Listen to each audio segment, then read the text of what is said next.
인생은 경영입니다. 믿습니까? 일터나 직장, 사업장에만 경영이 있는 게 아니라 가정도 알고 보면 경영이죠. 자녀 교육하는 것도 경영이에요. 인간관계도 경영입니다. 조그만 가게나 식당, 학원 아니면 농사를 짓고 과수원을 운영하고 농장, 공장을 운영하는 것도 경영이지만 사람들과 만나 대화를 하고 뭔가 일을 하면서 시간을 활용하는 것도 모두가 경영의 활동이. 그래서 경영을 잘 하려면, 자녀를 잘 가르치려면, 가정을 잘 이끌려면 경영에 관한 책도 한번 읽어봐야 됩니다. 한 개인이 성장해 가며 학교에 입학해 공부하고 사회에 나가 돈을 벌고 사람을 만나 우정을 쌓고 사랑하는 사람과 결혼을 해서 미래를 준비하고 인생을 살아가는 모든 삶의 활동이 경영인 줄로 믿으시기를 바랍니다. 현대 경영학의 아버지라고 불리우는 피터 드러커란 분이 있습니다. 경영이란 분야를 학문으로 확립을 하고 기업 경영에 체계적으로 확립시킨 아주 대단한 분이죠. 세계 유수의 대학에서 강의한 건 물론이고 또 미국 굴지의 기업인 GM이나 또 GE와 같은 대기업의 컨설팅도 하고 또 미국 정부와 미국 대통령의 고문위원으로 자문위원으로도 활동한 것으로 유명합니다. 이분이 쓴 한 30여 권의 책이 있는데 다 세계적인 베스트셀러가 됐는데 그 가운데서 자기 경영 노트라는 책에 보면 경영을 가리켜 어떤 일이나 사람을 관리하는 방법이 아니다. 어떤 삶의 목표 달성을 높이는 자기 관리의 방법이라고 했습니다. 경영자가 자기 관리의 본보기로 자신을 관리하지 못하면 부하 직원이나 동료들을 관리하기는 어려운 일이다 라고 했어요.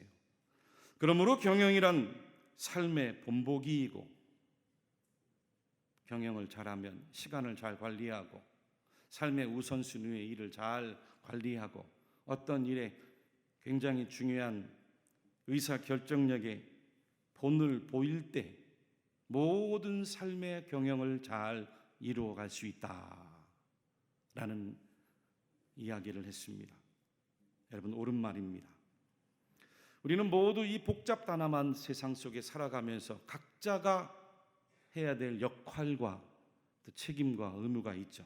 가정에서는 아버지의 역할, 또 직장에서는 오너의 역할, 직원의 역할, 교회에서는 담임 목사의 역할, 또 찬양대의 역할, 얼마나 많은 역할들이 우리에게 주어져 있습니까? 자녀의 역할도 있고 어떤 사람이 그 모든 역할들을 자기 삶에서 성공적으로 목표 달성을 이루고 나아가 타인의 삶을 향해도 선한 영향력을 끼치고 그 공동체가 가지고 있는 목적과 사명을 이루면서 인생의 유의미한 결과를 경영으로 잘 열매 맺을 수 있을까? 첫 번째는 하나님의 주권을 인정할 줄 아는 사람입니다. 오늘 1절 본문 말씀을 함께 같이 읽어볼까요? 시작. 마음의 경영은 사람에게 있어도 말의 응답은 여호와께로부터 나오느니라. 아멘. 오늘 1절에 우리말 성경 경영이라고 번역한 이 원어 히브리어는 마르케입니다.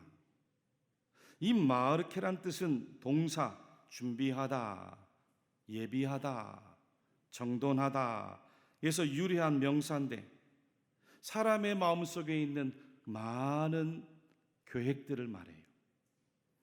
마음의 경영, 마음의 계획, 마음의 준비는 사람에게 있어도 라는 뜻이 되는 거죠. 그렇습니다, 여러분. 사람들은 삶을 살아가면서 많은 계획들을 세우고 살아가죠. 계획 없이, 준비 없이, 순서 없이 인생을 살아가는 사람이 누가 있습니까? 가정주부가 집에서 집안 청소를 하고 밀린 빨래를 하고 자녀들을 학교에 보내고 또 저녁에는 퇴근에 들어오는 남편을 맞이하는 그 모든 가정의 살림도 일의 순서가 있고 계획이 있고 준비가 있는 줄로 믿으시기를 바랍니다. 우리 자녀들이 열심히 공부해서 원하는 대학에 진학을 하고 직장에 입사를 하고 미래를 꿈꾸며 진로를 준비해 가는 것도 다 앞길에 대한 계획이 있기 때문이죠. 경영이 있기 때문이에요. 어느 한 개인이 창업을 위해 사업의 아이템을 구상하고 물건을 하나 팔아도 계획 없이 이루어지는 법이 어디 있습니까?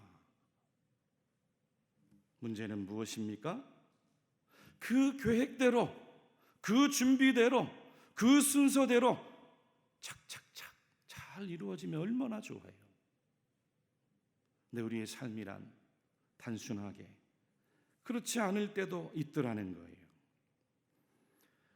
잠언 16장 9절 말씀에 보면 사람이 마음으로 자기의 길을 계획할지라도 그의 걸음을 인도하시는 이는 여호와시니라. 우리에게 말씀을 주셨습니다. 잠언 19장 21절 증언에는 사람의 마음에는 많은 계획이 있어도 오직 여호와의 뜻만이 완전히 서리라 말씀하세요. 사람의 존재란 원래부터가 한계가 있다는 거예요. 완전한 사람이 없듯이 완전한 계획은 없습니다. 오늘 본문의 사람이란 어원도 아담에서 나왔습니다. 아담, 언젠가도 한번 말씀드렸듯이 붉다라는 뜻이에요. 아담은 붉은 흙이라는 뜻이에요. 사람이 그 붉은 땅인 흙에서 하나님께로부터 지음받은 존재인 것을 알려준 거죠. 창세기 2장 7절에 여호와의 하나님이 땅의 흙으로 사람을 지으시고 라고 우리에게 가르쳐 주셨어요. 사람의 기원, 생명의 기원, 분명히 성경은 우리에게 말씀으로 가르쳐 주신 겁니다. 그러니 인간이 얼마나 한계가 많습니까? 흙으로부터 지음받았으니 흙과 같이 부서지기도 쉽고 깨지기도 쉽고 상처받기도 쉽고 잘 되는 것 같지만 바람이라도 한번 불어보세요. 순식간에 먼지가 되고 날려버리고 흔적조차 없는 것이 우리가 살아가는 인생입니다. 그런 사람이 무엇을 계획하고 노력한다고 해서 그 결정이 그대로 이루어지는 법은 없다는 것. 그 결정을 누가 이루어 주셔야 합니까? 하나님께서. 우리 모든 일을 다 알고 계신 하나님, 영원토록 변함없으신 하나님께서, 진리이신 하나님께서, 만물을 창조하시고 붙들고 계시는 하나님께서 이루어 주셔야 할 줄 믿습니다. 그래서 오늘 본문 1절을 세번역 성경으로 찾아보니까 계획은 사람이 세우지만 마음의 경영은 사람에게 있어도 결정은 주님께서 하신다. 말의 응답은 여호와께로부터 나오느니라. 사람이 아무리 많이 계획하고 준비해서 그 모든 일들이 사람의 말로 언어로 구체적으로 실행된다 할지라도 그 결정은, 그 열매는, 그 응답은 하나님이 하신다. 욥기 23장 10절에도 내가 가는 길을 그가 아시나니 라고 했습니다. 시편 139편 16절에도 내 형질이 이루어지기 전에 주의 눈이 보셨으며 나를 위하여 정한 날이 하루도 되기 전에 주의 책에 다 기록이 되었나이다. 내가 어머니 모태에서 형질이 이루어지기도 전에, 나의 날이 한 날이 되기도 전에 내가 걸어가야 할 길이, 하나님이 정하신 날이 하나님의 책에 다 기록이 되었다는 하나님의 놀라운 신비를 시인이 기도하면서 깨달은 거예요. 그러므로 사람은 자기 인생의 결정과 주권이 나에게가 아니라 하나님께 있음을 믿어야 합니다. 그럴 때 내 삶이 유연해져요. 부드러워집니다. 고집을 피우지 않아요. 사람들과 싸우지 않습니다. 겸손해지고 생각하고 궁리하기 전에 먼저 하나님 앞에 엎드려 기도할 줄 아는 사람이 되는 거예요. 여러분, 숙명론을 말하고 운명론을 말하는 게 아닙니다. 뭔가 일이 내 뜻대로 안 되고 내 계획대로 안 되어도 인생은 실망하지 않습니다. 사람을 원망하지 않아요. 인내할 줄 알고 기다릴 줄 압니다. 침묵할 때는 침묵할 수 있습니다. 비록 실패했다 할지라도 그 가운데 하나님의 뜻이 있음을 발견해 지혜를 얻고 교훈을 얻고 믿음을 얻어서 한 단계 더 성장해 나가는 하나님의 사람으로 세워져 가더라는 거예요. 인간의 뜻과 인간의 계획, 인간의 준비보다 하나님의 주권이, 하나님의 결정이 우리의 인생에 훨씬 더 선하고 아름답고 좋으신 것을 인정하는 삶을 살게 되더라는 거예요. 그 유명한 로마서 8장 28절이죠. 하나님께서 사도 바울을 통해 우리에게 이렇게 말씀하셨습니다. 하나님을 사랑하는 자, 곧 그의 뜻대로 부르심을 입은 자들에게는 모든 것이 합력하여 선을 이루느니라. 예수 그리스도 안에 있으면, 하나님의 부르심을 받고 날마다 그 부르심에 응답하며 살아가면 나에게 일어나는 모든 일이 비록 내 뜻이 안 된다 할지라도 나를 위해 합력해가는 하나님의 선하심이 있더라는 거예요. 기도에 응답받아도 감사하지만 응답이 조금 미뤄지고 더디어지고 응답을 받지 못해도 나중에 더 좋은 것으로 우리에게 주시는 하나님을 만날 수 있더라는 거예요. 사랑하는 교우 여러분들, 여러분의 인생의 모든 계획의 주권이 하나님께 있음을 잊지 마십시오. 하나님께서 아담을 처음 만드실 때도 아담이 뭔가 하기 전에 먼저 하나님 앞에 머무르고, 아멘, 먼저 하나님 앞에 나와 하나님을 바라보고, 그리고 하나님과 대화하고 하나님과 교제하고 하나님의 음성을 듣도록 창조하셨어요. 여러분, 인간의 타락이 다른 게 아닙니다. 하나님은 제쳐놓고 내가 독립적으로 생각하고 내가 독립적으로 행동하고 내가 주인처럼 행세하는 것이 바로 죄입니다. 아담에게 뱀이 찾아와 선악과를 먹으라고 시험을 하는데 아담이 하나님께 먼저 여쭈었으면 얼마나 좋아요. 성경을 아무리 찾아봐도 그 유혹과 시험의 때에 아담이 하나님 앞에 머물고 하나님의 음성을 듣고 하나님의 뜻이 맞는지 여쭈었다는 이야기가 없어요. 결국 자기 판단대로 말하고 행동한 것이 죄가 된 겁니다. 이것을 가리켜 잠언 19장 3절 말씀에는 사람이 미련함으로 자기 길을 굳게 하고 마음으로 여호와를 원망하느니라 우리에게 말씀하세요. 전에도 한번 소개해드렸던 이 독일의 철학가 교수죠. 한병철 교수가 쓴 세계적인 베스트셀러가 있잖아요. 피로 사회라는 책입니다. 그 책에 보면 지금 현대 사회가 현대인들에게 얼마나 많은 것을 요구하는지 몰라요. 얼마나 많은 과잉 생산, 과잉 소비, 또 과잉 활동들을 요구하며 지금의 시대가 필요한 사회가 됐다는 거예요.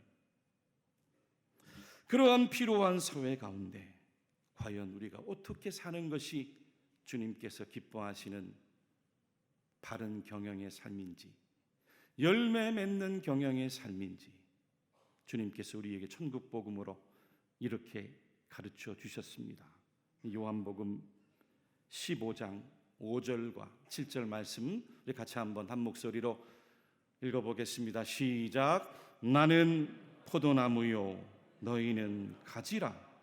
그가 내 안에 내가 그 안에 거하면 사람이 열매를 많이 맺나니 나를 떠나서는 너희가 아무것도 할 수 없음이라.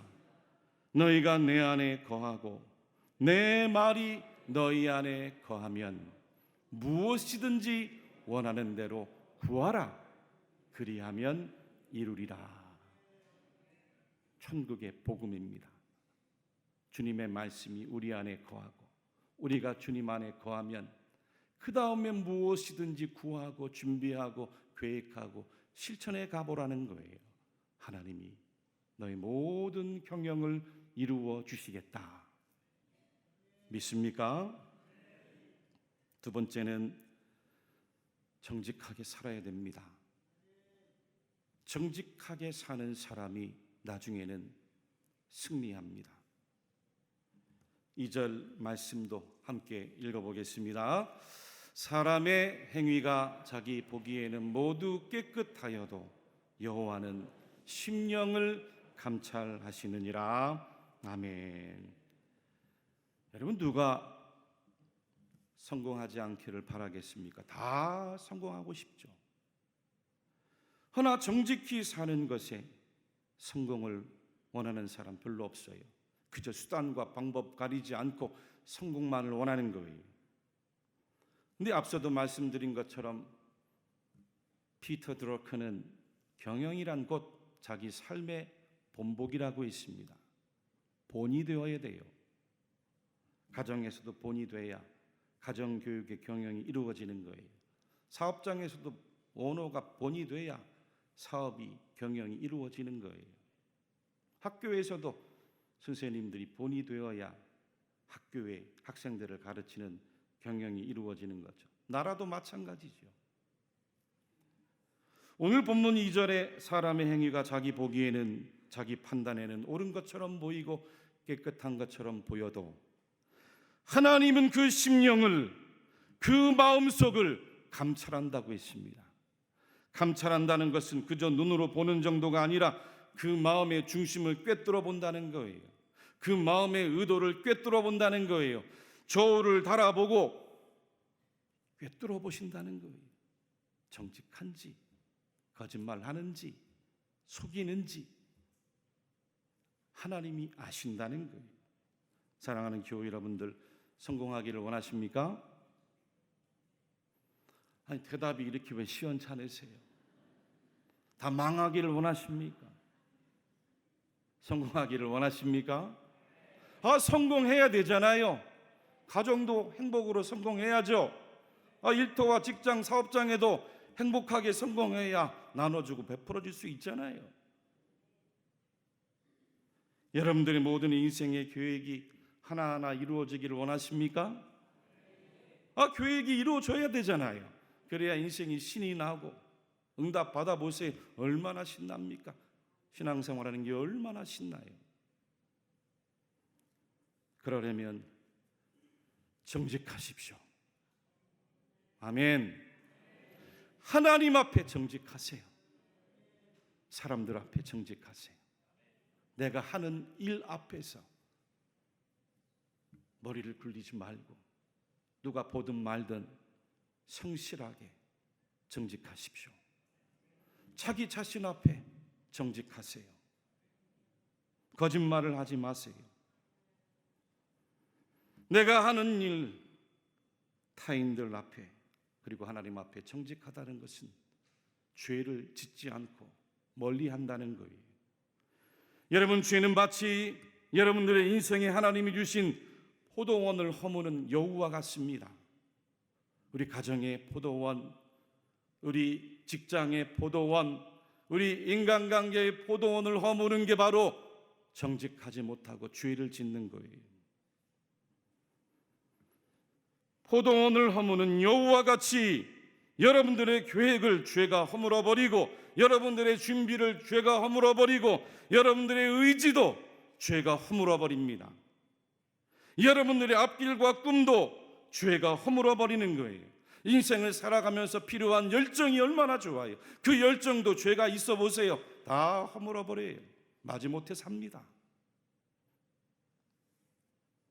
죄를 지으면 그 죄에서 오는 죄책감이 여러분들을 낙심하게 하고 자존감을 낮게 하고 정직한 삶을 살아가지 못하도록, 나는 왜 이 모양인지, 나는 안 되는 인생이라고 인생을 힘있게 살아가지 못하게 만드는 게 바로 죄예요. 하나님과의 관계도 끊어뜨리고 자신의 일생뿐 아니라 가족도 이웃도 내가 하고 있는 일도 끊어버리는 게 바로 죄입니다. 그래서 로마서 6장 23절에 죄의 삭은 사망이요. 죄가 이렇게 무서운 거예요. 창세기 보면 요셉이란 한 아이가 나오는데 어렸을 때 꿈을 꾸었어요. 근데 오히려 그 꿈 때문에 그 인생이 이상한 방향으로 흘러갑니다. 아버지 어머니와 생리별을 하고 형들에게 버림받아 타국에 팔려가 종노릇을 해요. 말 그대로 비참한 운명을 꿈 때문에 맞이했어요. 그러나 요셉은 그 꿈을 포기하지 않았습니다. 하나님이 주신 그 꿈을 가슴에 새기고 환경을 원망하지 않아요. 다른 사람들을 원망하지 않았습니다. 그저 정직하게 성실하게 꾸준하게 묵묵히 자기에게 맡겨진 일들을 어디에 쓰든지 성실히 정직히 열심히 그렇게 자기 인생을 경영해 간 거예요. 여러분, 요셉이 그 어려운 가운데도 그렇게 성공적인 삶을 경영해 갈 수 있던 동기가 뭔지 아세요? 바로 하나님 앞에 죄를 짓지 않았기 때문입니다. 창세기 39장 9절 말씀입니다. 우리 말씀을 같이 읽어보겠습니다. 시작. 그런즉 내가 어찌 이 큰 악을 행하여 하나님께 죄를 지으리까? 다른 사람들은 이 정도 되면 인생 포기하고 형들 원망하고 마음껏 죄지면서 타락하며 자기 인생을 포기했을 텐데 요셉은 안 그랬어요. 자신을 끊임없이 유혹하는 보디발 아내 앞에도 요셉은 나중에 그 유혹의 자리, 시험의 자리를 아예 피해버립니다. 창세기 39장 10절에 요셉이 듣지 아니하여 동침하지 아니할 뿐더러 함께 있지도 아니하리라. 그가 왜 이렇게 행동했습니까? 하나님 앞에서 정직하려고 했기 때문이에요. 자기를 거두어준 그 보디발, 그 주인 앞에서 정직하려 했기 때문이죠. 자기 자신 앞에 떳떳하고 정직하게 살아가려 하기 때문이었습니다. 요셉이 죄를 짓지 않으렸던 그 정직의 힘이 비록 그의 인생이 불행하고 더 억울하게 모함을 받아 손해를 보고 나중에는 감옥에까지 가는 환경으로 몰아쳤다 할지라도 끝까지 포기하지 않고 자기 인생을 성실히 경영해 가게 하는 능력이 된 겁니다. 힘이 된 거예요. 원천이 된 겁니다. 그렇습니다, 여러분. 하나님께서 만물을 창조하실 때 이 자연 세계에 순응하는 아주 좋은 법칙을 만들어 주셨습니다. 갈라디아서 6장 7절에 사람이 무엇으로 심든지 그대로 거두리라. 천국의 복음이에요. 하나님을 믿지 않는 사람도 성실하게 살아보세요. 정직하게 살아보세요. 책임감 있게 살아보십시오. 윤리적으로 선하고 긍정적으로 타인을 위해 노력하며 살아가면 예수 믿지 않는 사람도 세상에서 인정받습니다. 성공을 이루어요. 우리 사회 각 분야에서 존경받고 성공한 리더들을 보면 대개가 다 이와 같습니다. 이종은 기도합니다. 우리 교회 자녀들이 어려서부터 요셉처럼 다니엘처럼 하나님을 만나기를 축복합니다. 하나님 앞에 자기의 인생의 뜻을 세울 수 있기를 축복합니다. 죄를 멀리하고 하나님을 가까이하고 꿈을 꾸면서 이 사회를 이끌어가고 나라를 책임져 갈 수 있는 리더들이 우리 교회에 많이 나올 수 있기를 축복합니다. 여러분들과 여러분들의 일터와 여러분들 가정과 자녀들이 모두가 성공적인 인생을 경영해 가기를 주의 이름으로 축원합니다. 마지막으로 모든 일을 하나님께 맡길 줄 아는 사람이었어요. 우리 3절 말씀도 같이 한번 읽겠습니다. 너의 행사를 여호와께 맡기라. 그리하면 내가 경영하는 것이 이루어지리라. 이 말씀을 묵상하고 준비하는데 내가 경영하는 것이 이루어지리라. 내가 준비하고 계획하는 일들이 이루어지리라. 얼마나 가슴이 벅찹니까? 맡긴다는 것은 하나님께 도움을 부지런히 끊임없이 구한다는 것. 하나님 앞에 그 일들을 가지고 나와 기도하면서 끊임없이 간구한다는 거예요. 그래서 히브리어로 맡긴다는 본래적인 의미도 옮긴다, 굴린다 라는 뜻입니다. 오늘 이 본문을 직역하면 너는 내가 시도하는 모든 일들을 여호와께로 가져와 옮겨라. 다시 한번 하겠습니다. 너는 내가 시도하는 모든 일들을 여호와께로 가져와 옮겨라. 여러분들이 붙들지 말고 붙들고 있지 말고 모든 일들을 하나님께로 굴려 가져와 옮겨 보세요. 우리가 걸어가는 인생에는 수많은 변수들이 있지 않습니까? 내가 아무리 노력해도 안 되는 일도 만납니다. 내가 아무리 준비해도 대처가 안 되는 일이 만나요. 자연재해도 만나고 사건도 만나고 사고도 만나고 중병이란 질병도 만납니다. 아무리 열심히 정직하게 살고 성실하게 살고 부지런하게 살아도 성공만 하는 게 아니라 인생에는 실패도 경험하더라는 거예요. 여러분들을 사랑하고 지지해주고 응원해주는 사람만 만나면 얼마나 좋겠어요. 세상은 그렇지 않습니다. 여러분들을 싫어하고 여러분들을 미워하고 여러분들을 반대하는 원수 같은 대적하는 사람도 얼마든지 만날 수 있어요. 누군가는 인생을 가리켜 정비공이라고 했잖아요. 인생 살아보니 정답이 없고 비밀이 없고 공짜가 없더라. 틀린 말입니다. 하나님을 만나고 하나님의 그 신비를 경험하고 하나님께 모든 것을 맡기고 기도하는 사람은 인생의 정답이 없는 게 아니라 인생의 정답은 하나님이더라. 비밀이 없는 게 아니라 하나님을 만나면 그 비밀들을 다 하나님께서 보여주시더라. 인생에는 공짜가 없는 게 아니라 하나님을 만나고 나니 내가 거저 얻은 선물로 살아가는 게 이 땅에는 너무나도 많구나. 하나님의 은혜를 깨닫는 사람이 되더라.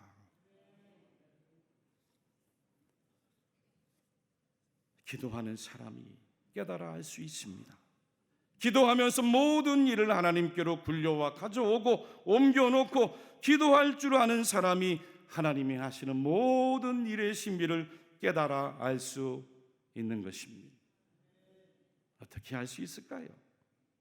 4절 말씀에 여호와께서 온갖 것을 그 쓰임에 적당하게 지으셨나니 악인도 악한 날에 적당하게 하셨느니라.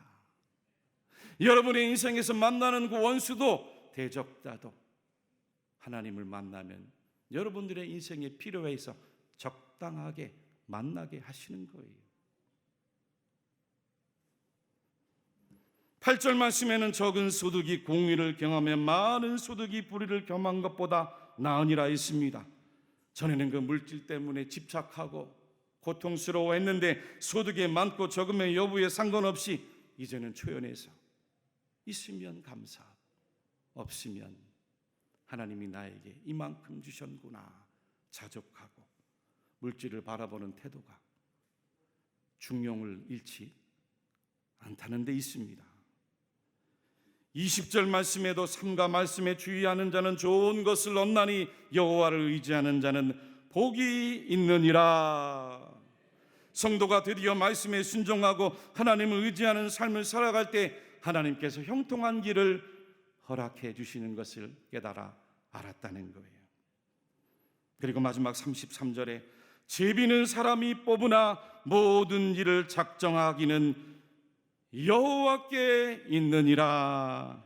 모든 내 인생의 경영의 응답과 결정과 주권은 하나님께로부터 나옴을 알기에 하나님께 영광을 돌릴 수 있더라는 겁니다. 그러니 하나님의 신비를 경험한 자가 기도하지 않을 수 있겠습니까? 기도하는 자를 이길 수가 없습니다. 할렐루야. 예레미야 33장 2절로 3절 말씀을 같이 읽겠습니다. 이를 행하시는 여호와, 그것을 만들며 성취하시는 여호와, 그의 이름을 여호와라 하는 이가 이와 같이 이르시도다. 너는 내게 부르짖으라. 내가 내게 응답하겠고 내가 알지 못하는 크고 은밀한 일을 내게 보이리라. 내게 보이리라. 내게 보이리라. 오늘 본문 3절 하반절에도 그리하면 내가 경영하는 것이 이루어지리라. 내가 경영하는 것이 이루어지리라. 사랑하는 교우 여러분들, 여러분들의 인생의 경영이 다 이루어지기를 축복합니다. 하나님께 맡기십시오. 정직하게 사십시오. 죄를 멀리 하세요. 하나님 앞에 기도하면서 맡겨보세요. 하나님의 그 모든 주권을 맡기고 인정하면서 여러분들의 인생의 경영이 열매를 맺고 행복하게 성공적으로 살아가는 이 모든 성도들이 되시기를 주님의 이름으로 간절히 축원합니다.